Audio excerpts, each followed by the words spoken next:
अस्सलाम वालेकुम। उम्मीद है कि सब दोस्त बिल्कुल खैरियत से होंगे। एक और पैगाम के साथ आप के साथ हाज़िर है जी वकास यूसुफ। बहुत सी ऐसी बातें हैं जो कि किताबी बातें लगती हैं और हमें लगता है कि ये किताब की हद तक या पढ़ने की हद तक तो बात ठीक है, लेकिन इसको अमली ज़िंदगी पे नाफिज करें तो समझना मुश्किल हो जाता है। हम अपनी गुफ्तगू में कोशिश यही करते हैं कि इस तरह के जो गुत्थियाँ हैं उनको सुलझाने की कोशिश करें ताकि वो बातें हमें किताबी ना लगें।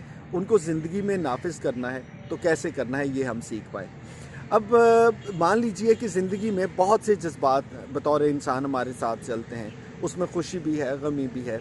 कभी आप बहुत एक्साइटेड होते हैं, कभी बहुत मोहब्बत के जज़्बात हैं, कभी बहुत नफ़रत के जज़्बात हैं। अब इनमें से कौन से जज़्बात को आपने ज़िंदगी में हावी होने देना है, ये इख्तियार आपके और मेरे हाथ में कहीं न कहीं ज़रूर होता है। मान लीजिए कि आप एक ऐसी गाड़ी को ड्राइव कर रहे हैं कि जिसमें आपके साथ कुछ और मुसाफिर भी मौजूद हैं। आप अपने घर वालों के साथ कहीं जा रहे हैं और उस गाड़ी में बाकी फैमिली मेम्बर्स मौजूद हैं। अब आपको पता है कि आप उन फैमिली मेम्बर्स के बगैर कहीं नहीं जा सकते, वो ज़िंदगी में आपके साथ रहेंगे।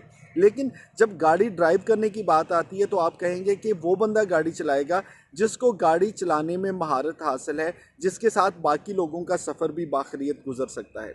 एक ऐसा शख्स जिसको वो गाड़ी नहीं चलानी आती, चाहे वो आपका भाई है, वो आपका बेटा है, वो आपकी मिसेज़ हैं, वो आपकी बहन है, वो आपकी बेटी हैं, ख़ानदान के अफराद हैं। लेकिन अगर आपको लगता है कि यार अगर गाड़ी इनके हाथ में दे दी तो खुदा न खास्ता एक्सीडेंट हो जाएगा, हमारा सफ़र महफूज नहीं रहेगा, तो आप उन्हें ड्राइविंग सीट पे नहीं बैठने देंगे। हाँ, वो गाड़ी में आपके साथ शरीक रहेंगे, सफ़र में शरीक रहेंगे। इसी तरह से हमारी ज़िंदगी के जितने जज्बात हैं ना, जिनका हमने तज़किरा किया कि जिसमें गुस्सा भी है, गम भी है, तकलीफ़ भी है, खुशी भी है, मोहब्बत भी है, नफ़रत भी है।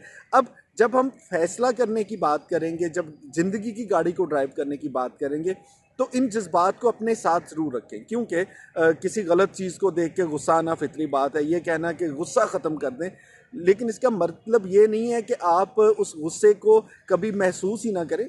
गुस्सा आना फ़ितरी बात है। किसी भी बुरी चीज़ से नफ़रत होना एक फ़ितरी बात है, लेकिन करना आपने और मैंने ये है कि इन जज्बात के हाथ में गाड़ी की ड्राइविंग सीट नहीं देनी। ये आपकी मेरी ज़िंदगी में साथ बैठे हुए मुसाफिर की तरह साथ रहें। किसी बात पे गुस्सा आ गया, किसी पे थोड़ा तल्ख हो गए, ये नेचुरल है। लेकिन जब भी आपने कोई फ़ैसला करना है, जब भी आपने कोई अमली इक़दाम उठाना है, उस वक्त ड्राइविंग सीट नफ़रत या गुस्से के हाथ में नहीं होनी चाहिए, बल्कि वो ड्राइविंग सीट हमेशा शऊर के हाथ में रहनी चाहिए, मोहब्बत के हाथ में रहनी चाहिए। इस छोटे से काम से, इसको थोड़ा सा समझ लेने से मेरा यकीन है कि हम सब की ज़िंदगी का सफ़र बहुत महफूज भी रहेगा, बहुत खुशगवार भी रहेगा, अच्छा भी रहेगा। सो इन जज्बात को अपनी ज़िंदगी का साथ रखें। कभी ज़रूरत पड़े इजहार कर दिया, लेकिन इन जज्बात के हाथ में ज़िंदगी की ड्राइविंग ना दें। वो आप अपने दूसरे जज्बात के हाथ में रखें। इंशाल्लाह ज़िंदगी बहुत अच्छी गुजरेगी।